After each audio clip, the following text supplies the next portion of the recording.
Price lord. బాగున్నారా అండి? ఈ దినం మనం దేవుని వాక్యంలోనికి వెళ్దాం. మనము ఎంత విశ్వాసము కలిగి ఉంటామో దేవునిలో, అంత గొప్ప విజయాన్ని మనం పొందుకుంటాం. మరి మొదటి యోహాను పత్రిక 4వ అధ్యాయంలో కూడా ఆ మాట మనం చూస్తాం. చూడండి, మొదటి యోహాను 5:4 రెండవ భాగం. లోకమును జయించిన విజయము మన విశ్వాసమే. మనము ఎంతగా దేవుణ్ణి నమ్ముతామో, ఎంతగా దేవుని యందు విశ్వాసం ఉంచుతామో, ఎంతగా దేవుని శక్తిలో మనం విశ్వాసం ఉంటుందో అంతగా మనం విజయాలు పొందుకుంటాం మన దైనందిన జీవితాలలో. మన పర్సనల్ విజయాలు కానీ, మన కుటుంబం అభివృద్ధిలోనికి వచ్చే విషయంలో విజయం పొందడం కానీ, లేదా ఆత్మీయంగా ఎదిగే విషయంలో మనము పోరాడవలసిన అపవాదితో పోరాటాలలో కూడా మనం విజయం పొందడానికి మూలం ఏంటి అంటే మన విశ్వాసమే. మన దేవుడు గొప్ప దేవుడు, శక్తిమంతుడు, అనంత జ్ఞాని, పరిశుద్ధుడు. మరి ఆయన శక్తికి మితిలేనిది లేదు, ఆయన చేయలేని కార్యం ఏది కూడా లేదు.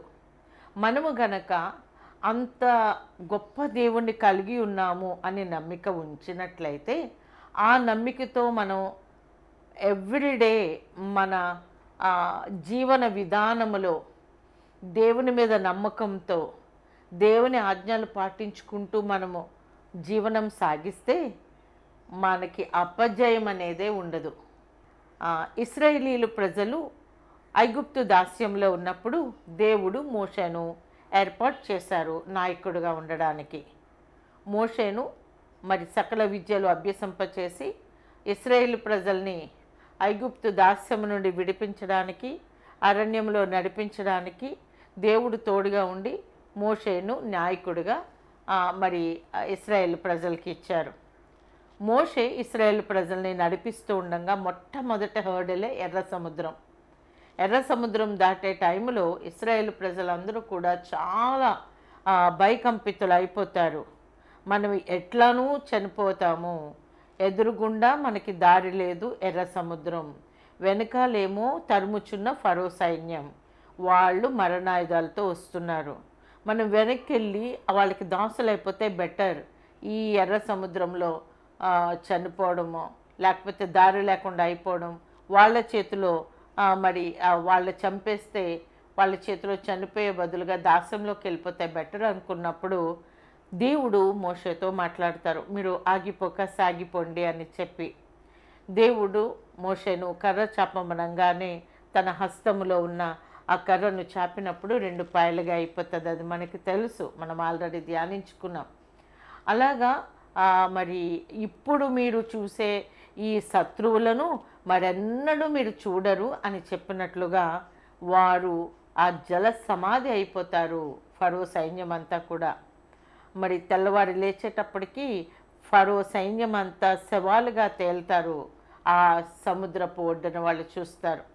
అలాగే వాళ్ళు మరి ఆ అరణ్యములో మరి నడుస్తూ ఉన్నప్పుడు, ప్రయాణం చేస్తూ ఉన్నప్పుడు మరి అనేకమైన సంభవాలు జరుగుతూ ఉంటాయి.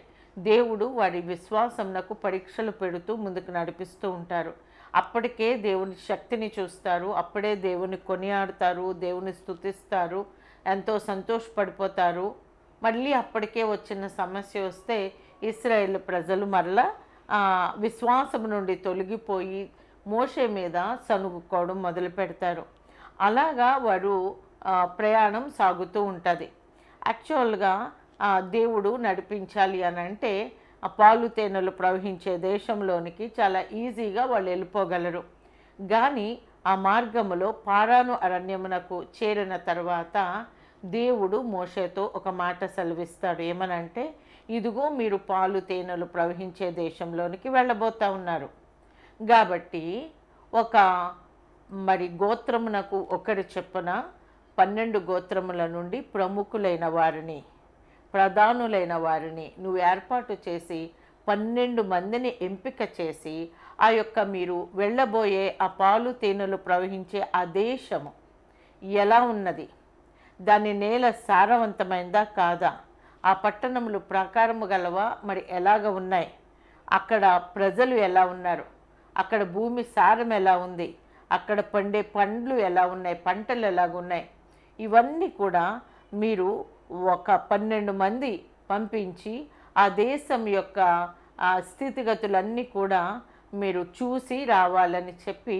పంపించమన్నారు మోషేని. అది పాలు తేనెలు ప్రవహించే దేశమని దేవునికి తెలుసు. అక్కడ ఎంత సారవంతమైన నేలగా దేవుడు ఆ ప్రదేశానికి తీసుకెళ్తున్నారు దేవుడికి తెలుసు. అయినప్పటికీ కూడా ఇశ్రాయేలు ప్రజలు ఎరగాలి అన్న ఉద్దేశముతో దేవుడు 12 మందిని ఏర్పాటు చేసి పంపించమని మోషేకు చెప్తారు. చెప్పినప్పుడు మోషే ప్రముఖులైన 12 మంది 12 గోత్రముల నుండి, అంటే లేవీలు గోత్రం నుండి ఎవరు వెళ్ళరు, కానీ మరి యోసేపు తన 2 కుమారుల్ని కుమారులుగా, యాకోబు కుమారులుగా ఎంచుకుని 12 గోత్రముల లెక్క అవుతుంది. అట్లాగా అప్పుడు 12 మందిని మరి పంపించినప్పుడు వాళ్ళు బయలుదేరి పారాను అరణ్యములో నుండి బయలుదేరి ఆ ప్రాంతం అంతా కూడా వాళ్ళు సంచారము చేస్తారు.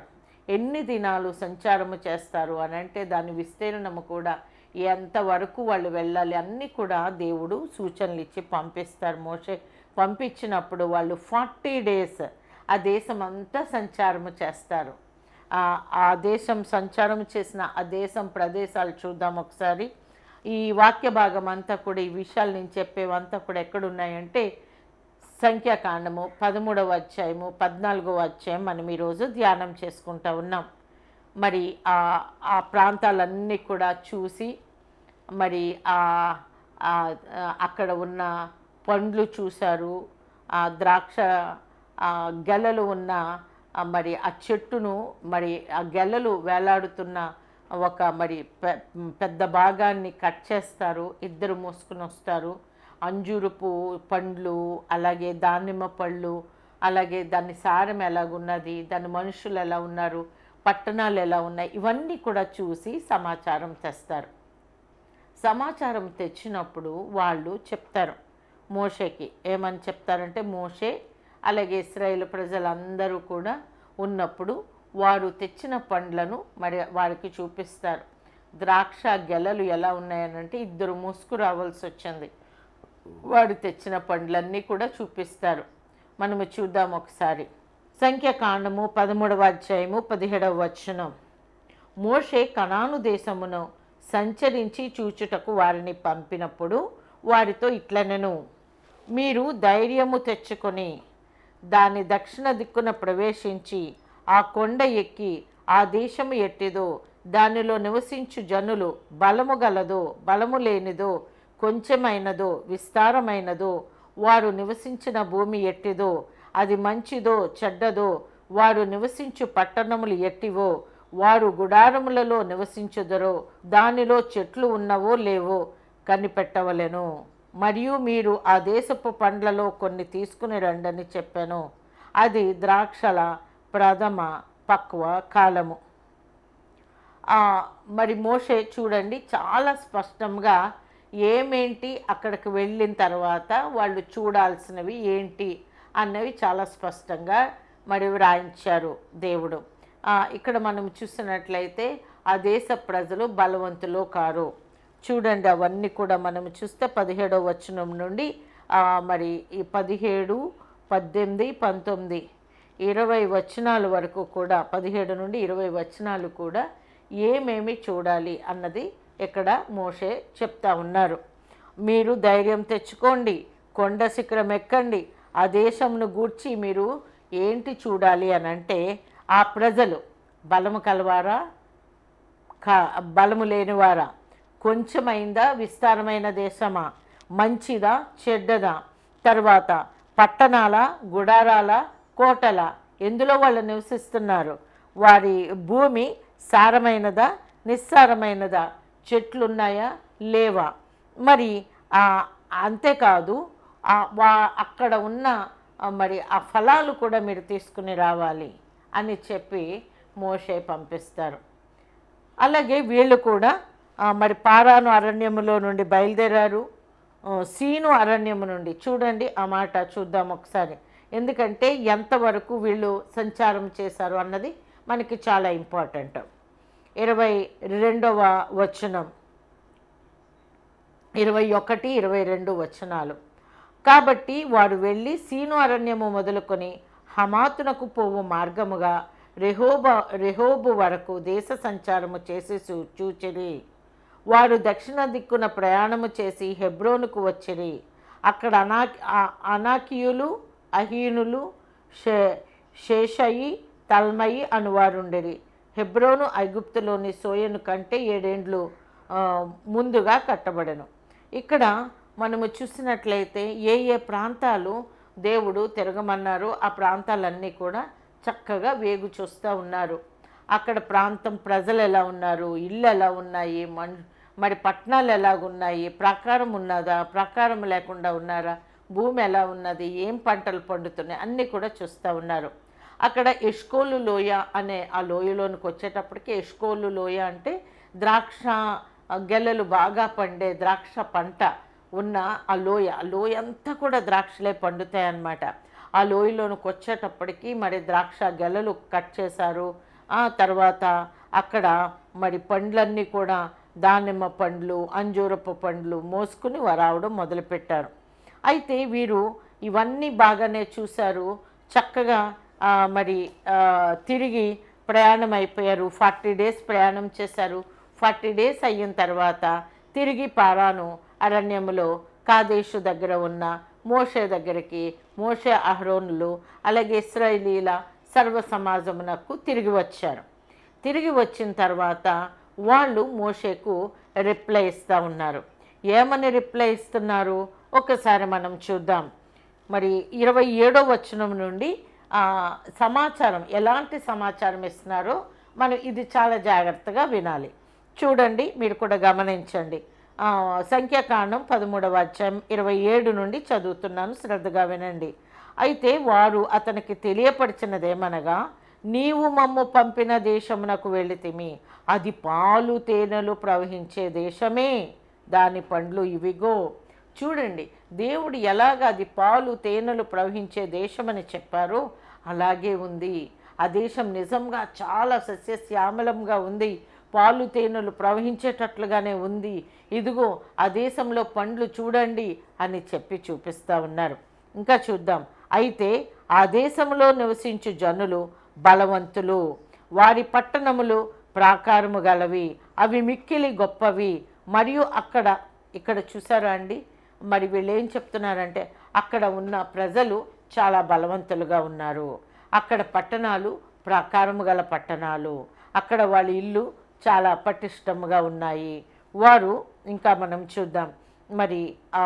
మరియు అక్కడ అనాలేకీయులు ఉన్నారు, అమాలేకీయులు ఉన్నారు, హిత్తీలు, యెబూసీలు, అమోరీయులు, వారందరూ కూడా కనానీయులు సముద్రం దగ్గర ఉన్నారు, యోర్దాను నదీ ప్రాంతంలో కూడా నివసిస్తూ ఉన్నారు.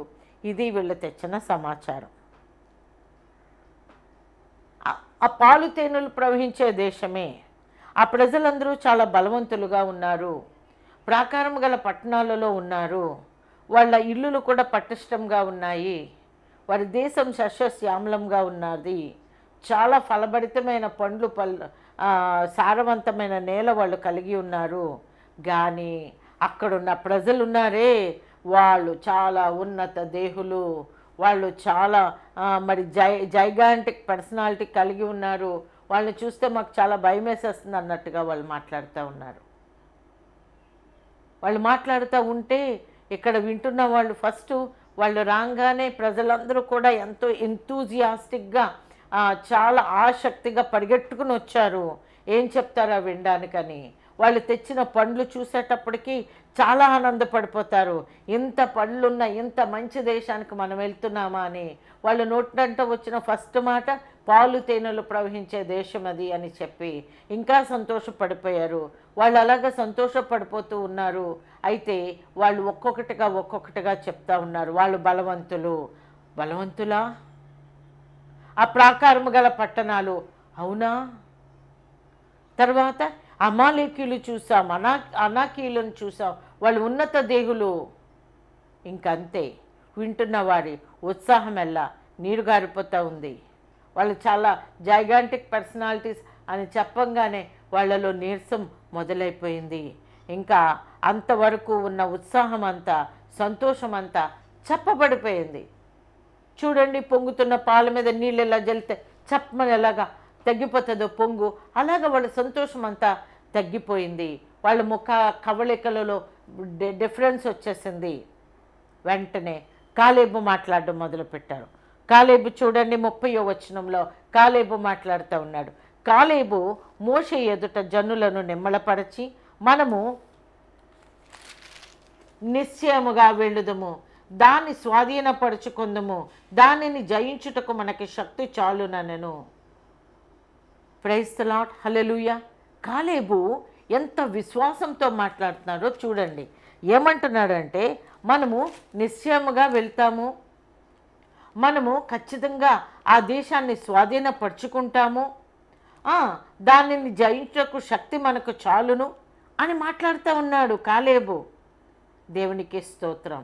అక్కడ ఎంత జైగాంటిక్ పర్సనాలిటీస్ ఉన్నప్పటికీ కూడా దేవుడి కంటే ఎవరు ఎక్కువ, దేవుడి కంటే ఎవరు ఎత్తు కలవారు, దేవుడి కంటే బలము కలిగిన వారు ఎవరుంటారు అన్నది కాలేబు యొక్క ఉద్దేశం. మనతో ఉన్న దేవుడు గొప్ప దేవుడు కాబట్టి వాళ్ళు ఎంత జైగాంటిక్ పర్సనాలిటీస్ అయినా, ఎంత బలవంతులైనా, ఎంత ప్రాకారము కలిగిన పట్టణాలలో వాళ్ళు ఉన్నప్పటికీ కూడా వారిని జయించుటకు మనకి శక్తి చాలును, మన దగ్గరున్న మనము కలిగి ఉన్న దేవుడు అంత గొప్ప దేవుడు అని కాలేబు మాట్లాడుతూ ఉన్నారు.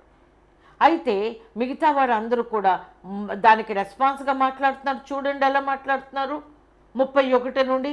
అయితే అతనితో కూడా పోయిన ఆ మనుషులు, ఆ జనులు మనకంటే బలవంతులు, మనము వారి మీదకి పోజాలమనిరి. మరియు వారు తాము సంచరించి చూచిన దేశమును గూర్చి ఇశ్రాయేలీలతో చెడ్డ సమాచారము చెప్పి, మేము సంచరించి చూచిన దేశము తమ నివాసులను భక్షించు దేశము, దానిలో మాకు కనబడిన జనులందరూ ఉన్నత దేహులు, అక్కడ నెఫీలీలు సంబంధులైన అనాకు వంశపు నెఫీలీలను చూచితమి, మా దృష్టికి మేము మిడతల వలె ఉంటమి, వారి దృష్టికిని అట్లే ఉంటమనిడి. చూడండి, ఇక్కడ మిగతా వాళ్ళందరూ కూడా ఏమని సమాచారం చెప్తా ఉన్నారు, చెడ్డ సమాచారం చెప్తా ఉన్నారు. కాలేబు మాట్లాడుతున్నాడు, ఒకవేళ దేవుడు తోడుగా లేకపోతే, కేవలం మనుషులుగా వెళితే ఏం మాట్లాడతారో మిగతా వాళ్ళందరూ కూడా మాట్లాడుతున్నారు. ఈ పాజిటివ్గా మాట్లాడింది కాలేబు, యెహోషువాలు, వాళ్ళిద్దరూ తప్ప మిగతా వాళ్ళందరూ కూడా ఏమంటున్నారంటే, ఇదిగో ఆ జనులు మనకంటే బలవంతులు, మనము వారి మీదకి పోజాలము, వాళ్ళని జయించుటకు మనకి శక్తి చాలదు, వాళ్ళు ఉన్నత దేహులుగా ఉన్నారు, వాళ్ళ కంటికి మేము మిడతలాగా ఉన్నాము, వాళ్ళు మమ్మల్ని చూసినప్పుడు కూడా వాళ్ళకి కూడా మేము మిడతలాగానే కనబడ్డాం అని అంటున్నారు. మనం ఇప్పుడు కూడా మనము కలిగి ఉన్న దేవుణ్ణి బట్టి మనం ఎదురుగా ఉన్న సిచ్యువేషన్ని చూడాలి. కాలేబు అలాగా చూశాడు. కాలేబు ఎలాగ చూశాడంటే, మనకి కలిగి ఉన్న దేవుడు ఎంత గొప్ప దేవుడు, మహాకాశంలో పట్టజాలంత గొప్ప దేవుడు, గొప్ప శక్తిమంతుడు, యుద్ధ వీరుడు, మన పక్షముగా యుద్ధము చేసిన దేవుడు. కాలేబు ఆ నమ్మకం కలిగి ఉన్నాడు. అందుకే ఉన్నత దేహులు ఉన్నప్పటికీ కూడా, బలము కలిగిన జనులు ఉన్నప్పటికీ కూడా వారి మీదకి పోతాము, మనం వారిని జయించుటకు మనకి శక్తి చాలును అని చెప్తా ఉన్నారు. కానీ మిగతా వారందరూ కూడా లేదు లేదు లేదు, వాళ్ళు చాలా ఉన్నత దేహులు, వాళ్ళు చాలా బలవంతులు, వాళ్ళు మనల్ని మింగేస్తారు అమాంతంగా, మనం వాళ్ళకి మిడతల్లాగా కనిపిస్తాము అని చెప్తా ఉన్నారు. ఇశ్రాయేలు ప్రజలు ఈ చెడ్డ సమాచారమే నమ్మరు, కానీ దేవుణ్ణి కలిగి ఉన్న విశ్వాసముతో, విశ్వాసపు మాటలు కాలేబు చెప్తే వాటిని నమ్మక మిగతా అందరూ చెప్పిన చెడ్డ సమాచారమును విన్నారు, చెడ్డ సమాచారమును నమ్మారు. చూడండి 14వ అధ్యాయములో, అప్పుడు ఆ సర్వ సమాజము ఎలుగెత్తి కేకలు వేసెను, ప్రజలు ఆ రాత్రి ఎలుగెత్తి ఏడ్చారు. చూడండి, ఎంత గొప్ప దేవుణ్ణి మనం కలిగి ఉన్నామన్న సంగతి మర్చిపోయి, అమ్మ బాబోయ్ అంత పెద్ద ఉన్నత దేహులా, వాళ్ళ దగ్గరికి ఇప్పుడు మనం వెళ్ళాలా, వాళ్ళ మీదకి మనం యుద్ధానికి వెళ్ళాలా, మనం వెళితే మనం చచ్చిపోతాం, మనకి అపజయమే, వాళ్ళు మనల్ని అమాంతంగా మింగేస్తారు, మనకి శక్తి చాలదు అనుకుని ఇంకా మా చావుకే వచ్చిందా ఈ యుద్ధము, మా చావుకే వచ్చిందా ఈ ప్రయాణం అనుకుని అందరూ కూడా ఎలుగెత్తి ఆడవడం మొదలుపెట్టారు. వాళ్ళందరూ కూడా కేకలేస్తూ ఉన్నారు, ఎలుగెత్తి ఏడుస్తూ ఉంటే మరి ఆ దేవుడు ఆ విషయాన్ని చూశారు. యాక్చువల్గా వాళ్ళకి ఇంకా ఎలుగెత్తి ఆడవడమే కాదు, వాళ్ళు రాళ్ళు రువ్వేద్దామన్నట్టుగా మోషే మీద, అహరోన్ మీద, అలాగే ఈ సమాచారం తెచ్చిన పాజిటివ్గా మాట్లాడిన కాలేబ్ మీద కూడా రాళ్ళు ఇసరడానికి రెడీ అయిపోయారు.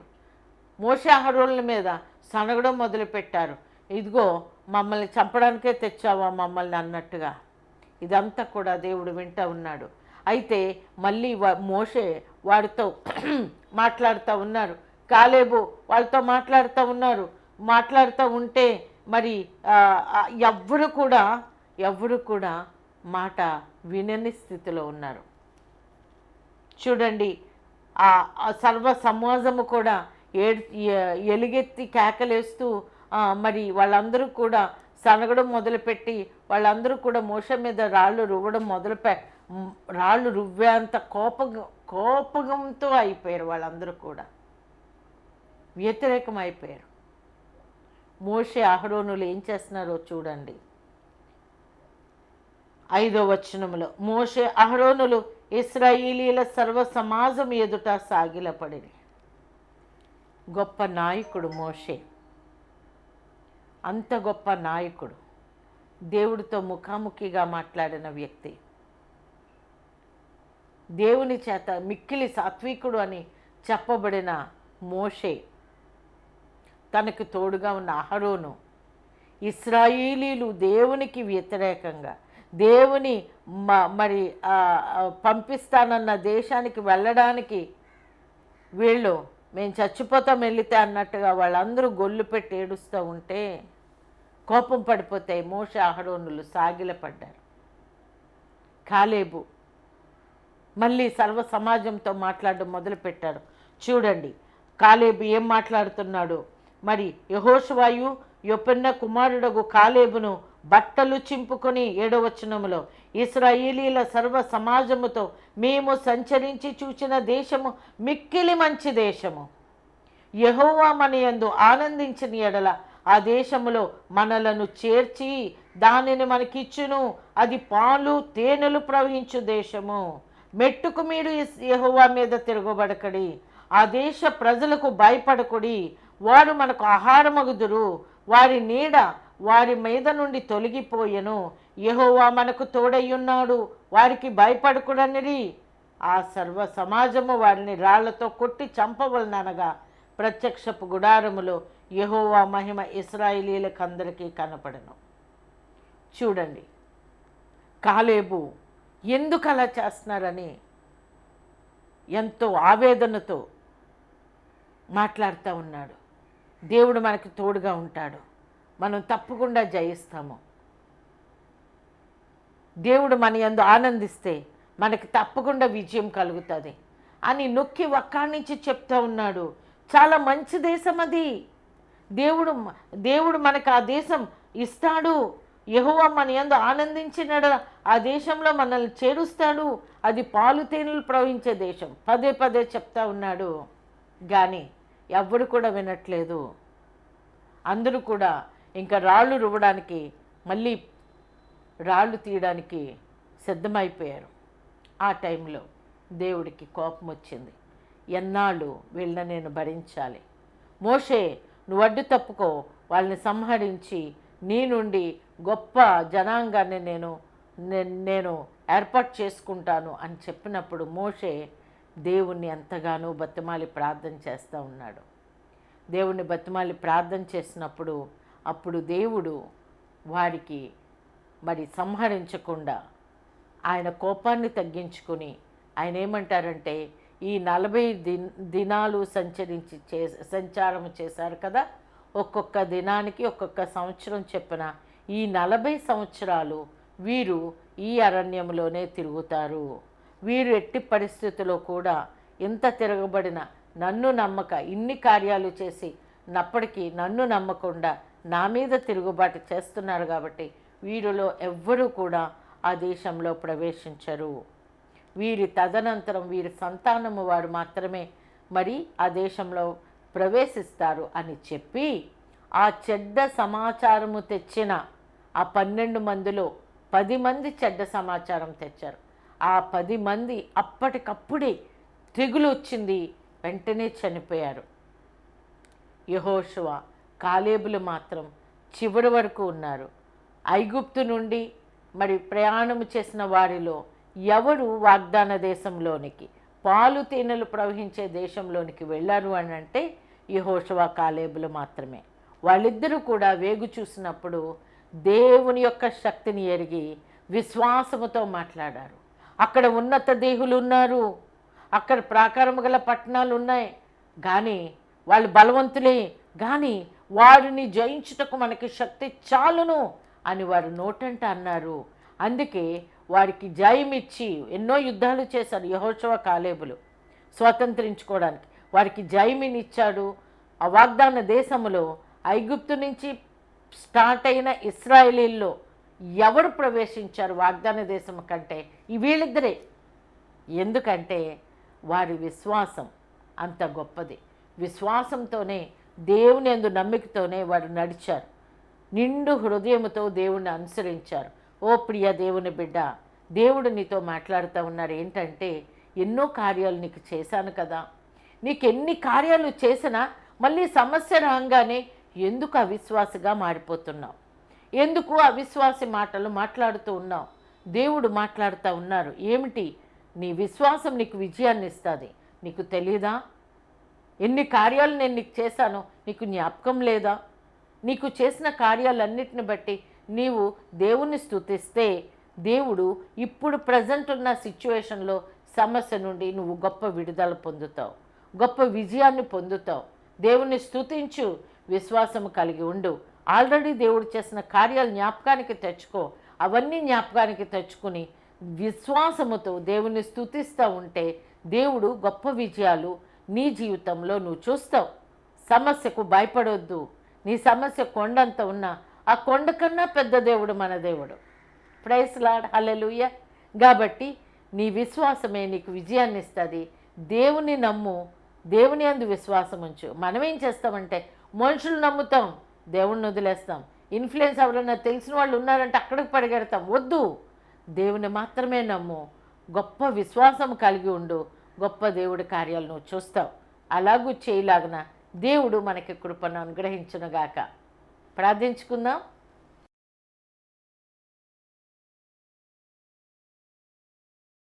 ప్రియ పరలోకమందు, ఇదిగో ప్రభువా, యెహోషువ కాలేబులు ఉన్నత దేహులు, బలవంతులు అయినప్పటికీ మనకి శక్తి చాలును, మనము దానిని స్వాధీనపరుచుకుందాం అని విశ్వాసంతో మాట్లాడారు.